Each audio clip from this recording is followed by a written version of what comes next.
In this next section, we will be looking at the 152 inspection card manual.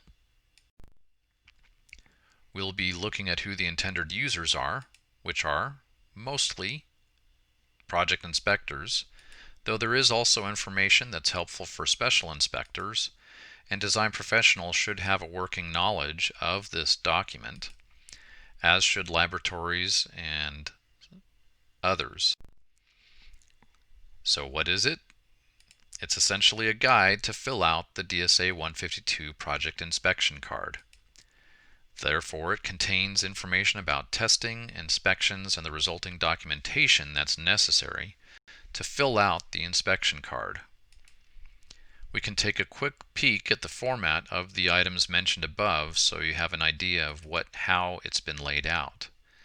Roman numeral 1 generally will be identifying what types of documentation must be received by you, the project inspector. This is usually going to be covering material and structural tests as shown in Roman numeral 1A, and then 1B would be the special inspections or other observations. Roman numeral 2 covers the inspection of the items associated with the constructed elements. By and large, this is the format that is used for the various topics covered in the inspection manual, though there are some exceptions to this. This is a very large document covering it's roughly 350 pages. Therefore, you really only want to be referring to the particular sections of interest to you, similar to the building code, in which you are only going to be referring to certain chapters of interest. We'll now go through and take a brief look and get an overview of the contents of the inspection card. It essentially has 5 chapters and 2 appendices. The first chapter deals with administration. It also includes the inspection card correlation matrix. We'll talk more about that a little bit later. Chapter 2 deals with structural safety. Chapter 3, fire life safety. Chapter 4 is access compliance. And Chapter 5 includes other building components and systems. While DSA generally tends to focus on structural, fire life safety, and access features of a project, we do recognize that project inspectors must inspect all aspects of construction.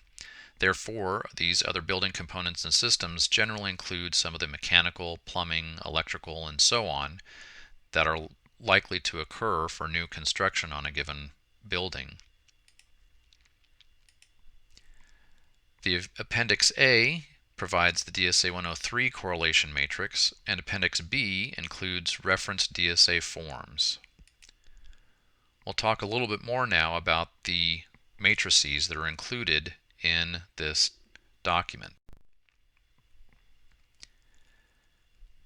In Chapter 1, for the administration, we've talked about how Section 1.1 has the inspection card correlation matrix. Starting off with that, though, is that summary information that was previously mentioned. It helps to identify the typical construction components for each block, which are also in PR 1301 in the appendix. With regards to the 152 correlation matrix, it's essentially the key link between the inspection card and the manual. You'll notice that the block numbers match that found in the inspection card, as do the section numbering. That's going to match as well between this correlation matrix and the inspection card. This information shown here provides the description of the abbreviation used within this correlation matrix. A refers to administration, SS refers to structural safety inspection items, FLS would be the fire life safety inspection items, and ACS refers to the access compliance inspection items. Let's look at Chapter 1 in the administration a little bit more. You'll see here that the administration includes several different documents that would be of interest to you as the project inspector. It identifies what the job site documents are. and initially starts off with those that are required prior to construction occurring.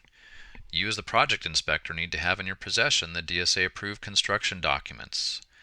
Those are briefly listed as far as the drawings and plans, specifications, any addenda revisions, the DSA 103, and so on. There's also the DSA 102 IC, which is a construction start notice and the inspection card request, and the 152 project inspection card, which we've already talked about earlier. Then when it comes to required documentation during construction, there's also further information provided in the manual related to those documents. This screenshot shows that there's going to be the material or structural test documentation, and there's going to be it's important for you as the project inspector to verify that the lab that's providing the material and structural testing is approved by DSA to provide such services, depending upon the nature of that work. You can go to DSA's Laboratory Evaluation and Acceptance Program webpage to learn more about which labs are approved for which types of material tests and special inspections. There's also a listing of various forms, or templates I should say, that are associated with various test reports that you may receive, again based upon the nature of the testing, material testing and structural tests that are occurring on your project. While these multiple different forms that are shown here, these again are templates, not forms, these templates do not have to be used by the testing lab, but the information contained within those templates must be provided.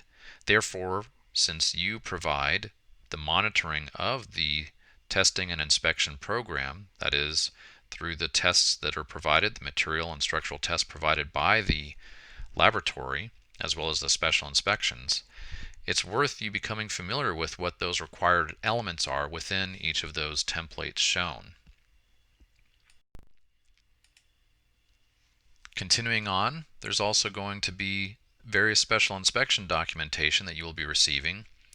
It's important for you to make sure that those individuals who are coming out to perform special inspections for your project have valid certifications.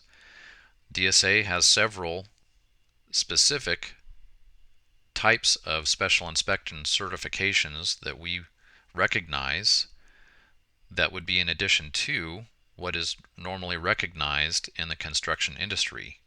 For example, with respect to concrete, DSA does have a requirement for a shotcrete special inspector certification. Similarly, we have the DSA masonry special inspector certification, and for wood construction, there's the glulam special inspectors, DSA glulam special inspectors.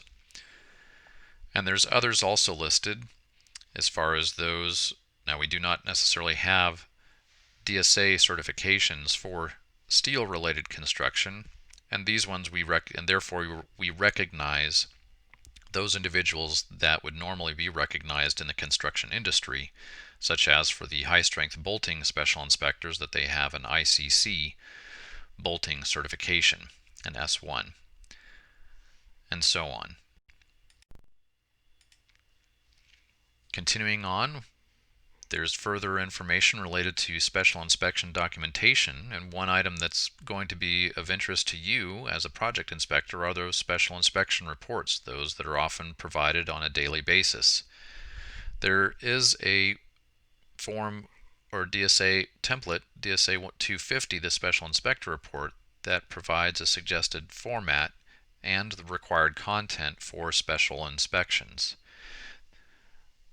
Though IR 17.6 is shown in this screenshot, it is no longer in existence because the structural special inspector duties and responsibilities are now included in the administrative code in section 4-335F. There's also a new IR 1712 that deals with the minimum requirements for the content in special inspection reports, though it's not reflected in this screenshot. The next item, as you can see in this screenshot from the inspection manual, is the project inspector documents. I won't be going through all of the information here, but wanted to make sure that you're aware of these kinds of information that are in this inspection card manual. It is worth noting, though, that the IRA 8 and PR 1301 have additional information for you as a project inspector. Recall that the IRA 8 identifies what the duties and responsibilities are for you as a project inspector.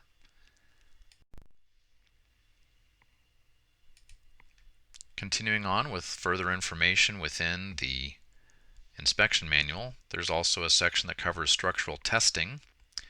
There's other documents such as the contractor submittals, such as you might receive related to the construction schedules, design professional approved shop drawings, certificates, product labels, and so on. There's additional information, as can be seen, just so you're aware, of the administrative content in Chapter 1 of the Inspection Card Manual. Continuing on with some more information in Chapter 1, Section 1.2.2.1 has deferred submittal information. 1.2.2.2 has construction change document information. This is only going to be for Type A. Recall Type A is associated with structural, fire life safety, or access portions of the work. The next section, 1.2.2.3, deals with the notice of deviations and resolution of deviations, which you've already learned about before as far as the DSA form 154. And then 1.2.2.4 covers interim verified reports, of which the inspection card serves as an interim verified report for you, the project inspector. There are several others that are also required to provide interim verified reports in order to provide the necessary documentation in order to properly complete each of the sections on the inspection card that would be applicable to a given building. As far as documentation that's required after construction is completed, that's what section 1.2.3 covers. And this is when we get into more what have in the past often been referred to as the final verified reports. There's many individuals that are listed here. You've already seen many of these ones listed previously in other modules and sections, so I won't go through them now. Section 1.2.4 identifies some of the codes and reference standards that would be applicable to your project. Keep in mind that whatever would be applicable is not necessarily based upon the date in which a code became effective, but the date at which the project was initially submitted to DSA. So even though you could be in the year of 2020 or 2021, it could be that a given project was initially submitted and approved based upon the 2016 building codes, or perhaps an earlier version. With regards to the Appendix A, the DSA 103 correlation matrix, it serves as a key link between the DSA 103, which is essentially the testing and inspection list that's going to be of most help to the testing lab so that they understand what their scope of work is for a given project. So again, this 103 correlation matrix provides the link between the 103 and the 152, and that's briefly shown here. You'll notice again that there are different numbers and letters that would be the same as what you would find on the DSA 103.